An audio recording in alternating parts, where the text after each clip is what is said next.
Chapter 5.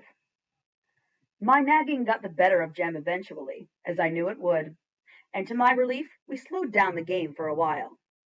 He still maintained, however, that Atticus hadn't said we couldn't, therefore we could.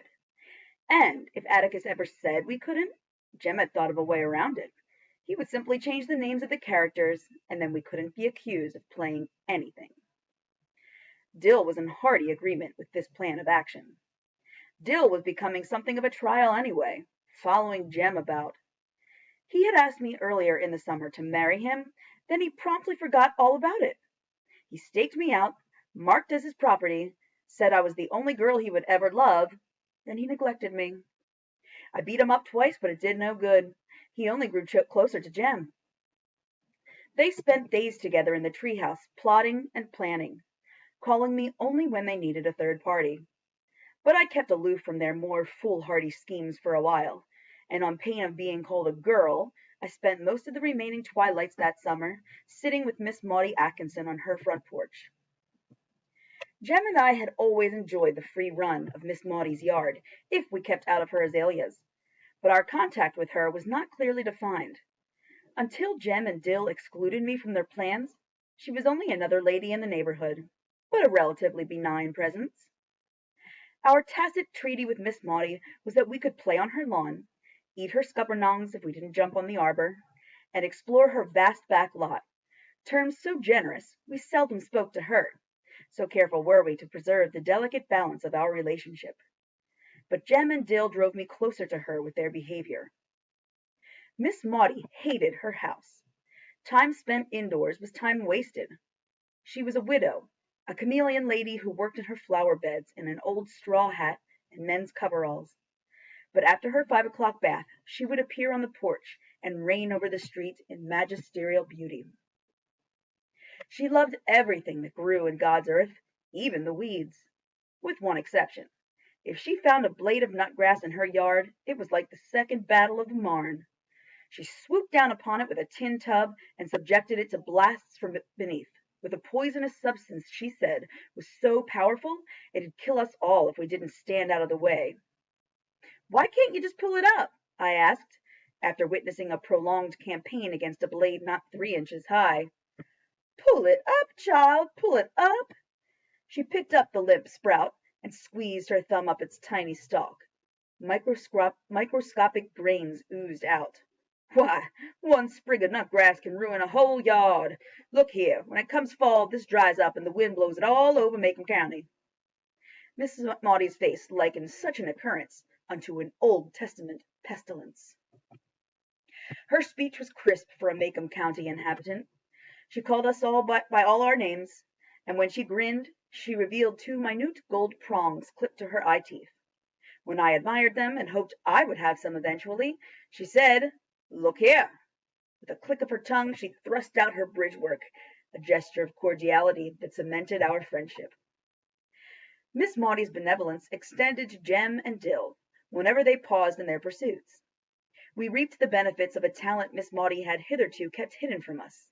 She made the best cakes in the neighborhood.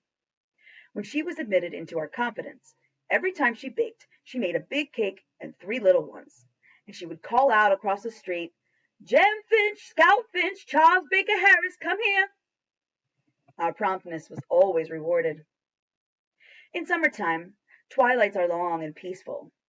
Often as not, Miss Maudie and I would sit silently on her porch, watching the sky go from yellow to pink as the sun went down, watching flights of martins sweep low over the neighborhood and disappear behind the schoolhouse rooftops. "Miss Maudie," I said one evening, "do you think Through Radley's still alive?" "His name's Arthur, and he's alive," she said. She was rocking slowly in her big oak chair. Do you smell my mimosa? It's like angel's breath this evening." "Yes'm. How do you know?" "Know what, child?" "Mr. Arthur's still alive." "What a morbid question, but I suppose it's a morbid subject. I know he's alive, Jean Louise, because I haven't seen him carried out yet." "Maybe he died and they stuffed him up the chimney." "Where did you get such a notion?" "That's what Jem said he thought they did." He gets more like Jack Finch every day. Miss Maudie had known Uncle Jack Finch, Atticus's brother, since they were children. Nearly the same age, they'd grown up together at Finch's Landing. Miss Maudie was the daughter of a neighboring landowner, Dr. Frank Buford. Dr. Buford's profession was medicine, and his obsession was anything that grew in the ground, so he stayed poor. Uncle Jack Finch confined his passion for digging to his window boxes in Nashville and stayed rich. We saw Uncle Jack every Christmas, and every Christmas he yelled across the street for Miss Maudie to come marry him. Miss Maudie would yell back, "Call a little louder, Jack Finch, and they'll hear you at the post office. I haven't heard you yet." Jem and I thought this a strange way to ask for a lady's hand in marriage. But then Uncle Jack was rather strange. He said he was trying to get Miss Maudie's goat, that he had been trying unsuccessfully for 40 years, that he was the last person in the world Miss Maudie would think about marrying, but the first person she thought about teasing, and the best defense to her was spirited offense, all of which we understood clearly. "Arthur Radley just stays in the house, that's all," said Miss Maudie. "Wouldn't you stay in the house if he didn't want to come out?" "Yes'm, but I'd want to come out. Why doesn't he?" Miss Maudie's eyes narrowed. "You know that story as well as I do." "I never heard why, though. Nobody ever told me why." Miss Maudie settled her bridge work. "You know old Mr. Radley was a foot-washing Baptist." "That's what you are, ain't it?" "My shell's not that hard, child. I'm just a Baptist." "Don't you all believe in foot-washing?" "We do, at home in the bathtub. But we can't have communion with you all." Apparently deciding that it was easier to define primitive baptistry than closed communion, Miss Maudie said, "Foot-washers believe anything that's pleasure is a sin. Did you know some of 'em came out of the woods one Saturday and passed by this place and told me and my flowers were going to hell." "Your flowers, too?" "Yes, ma'am. They'd burn right with me. They thought I spent too much time in God's outdoors and not enough time inside the house reading the Bible." My confidence in pulpit gospel lessened at the vision of Miss Maudie stewing forever in various Protestant hells. True enough, she had an acid tongue in her head, and she did not go about the neighborhood doing good, as did Miss Stephanie Crawford, but no one with a grain of sense trusted Miss Stephanie, Jem and I had considerable faith in Miss Maudie. She had never told on us, had never played cat and mouse with us. She was not at all interested in our private lives. She was our friend. How so reasonable a creature could live in peril of everlasting torment was incomprehensible. "That ain't right, Miss Maudie. You're the best lady I know." Miss Maudie grinned. "Thank you, ma'am. Thing is, foot-washers think women are a sin by definition. They take the Bible literally, you know." "Is that why Mr. Arthur stays in the house? To keep away from women?" "I've no idea." "It doesn't make any sense to me. Looks like if Mr. Arthur was hankering after heaven, he'd come out on the porch at least. Atticus says God's loving folks like you love yourself." Miss Maudie stopped rocking, and her voice hardened. "You are too young to understand it," she said. "But sometimes the Bible in the hand of one man is worse than a whiskey bottle in the hand of your father." I was shocked. "Atticus doesn't drink whiskey," I said. "He never drunk a drop in his life." "No, yes, he did. He said he drank some one time and he didn't like it." Miss Maudie laughed.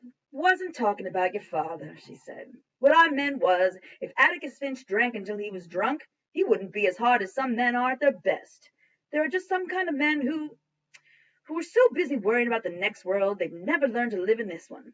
And you can look down the street and see the results."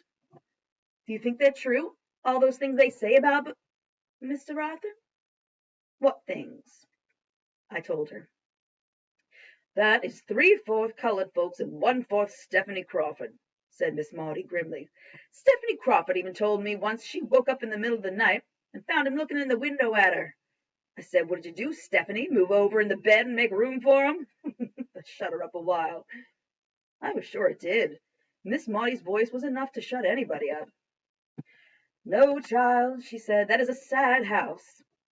I remember Arthur Radley when he was a boy.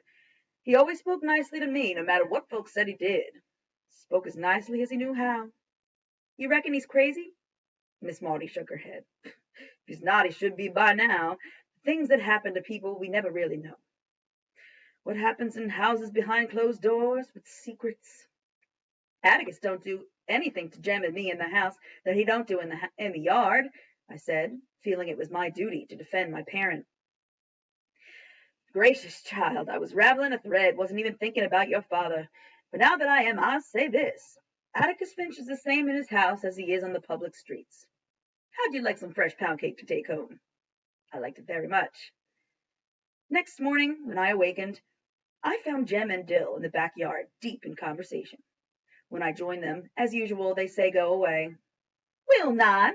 This yard's as much mine as it is yours, Jem Finch. I got just as much as right to play in it as you have. Dill and Jem emerged from a brief huddle. If you stay, you got to do what we tell you, Dill warned. Well, I said, who's so high and mighty all of a sudden? If you don't say you'll do what we tell you, we ain't going to tell you anything, Dill continued. You act like you grew 10 inches in the night. All right, what is it? Jem said placidly, we are going to give a note to Boo Radley. Just how? I was trying to fight down the automatic terror rising in me. It was all right for Miss Maudie to talk. She was old and snug on her porch. It was different for us. Jem was merely going to put the note on the end of a fishing pole and stick it through the shutters. If anyone came along, Dill would ring the bell. Dill raised his right hand. In it was my mother's silver dinner bell. I'm going round to the side of the house, said Jem. We looked yesterday from across the street, and there's a shutter loose. Think maybe I can make it stick on the windowsill at least. Jem, now you're in it, and you can't get out of it. You just stay in it, Miss Priss.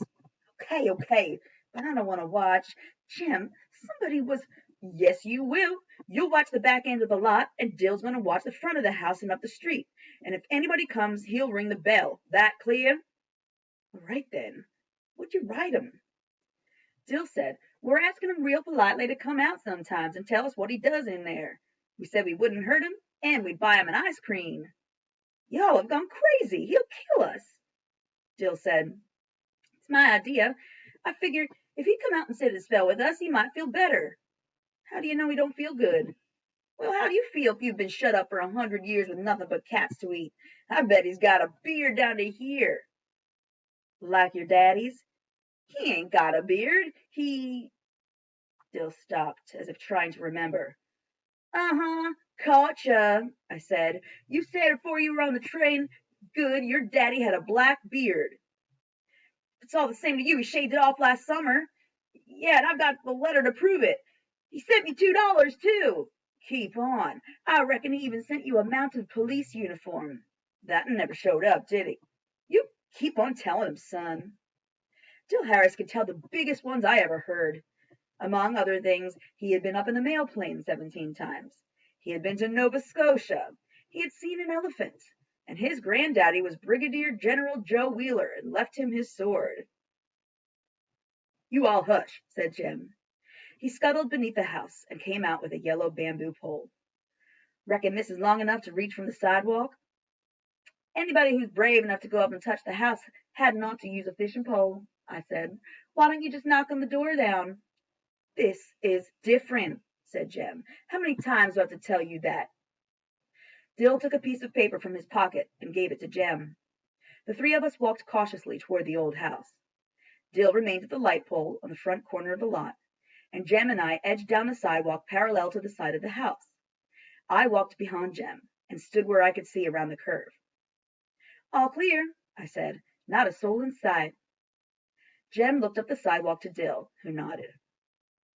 Jem attached the note to the end of the fishing pole, let the pole out across the yard, and pushed it toward the window he had selected. The pole lacked several inches of being long enough, and Jem leaned over as far as he could. I watched him making jabbing motions for so long, I abandoned my post and went to him. Can't get it off the pole, he muttered. Or if I got it off, I can't make it stay. Go on back down the street, Scout. I returned and gazed around the curve at the empty road.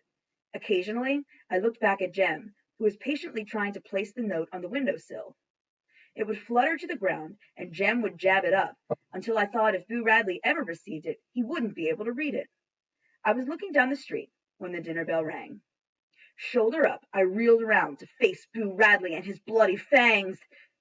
Instead, I saw Dell ringing the bell with all his might,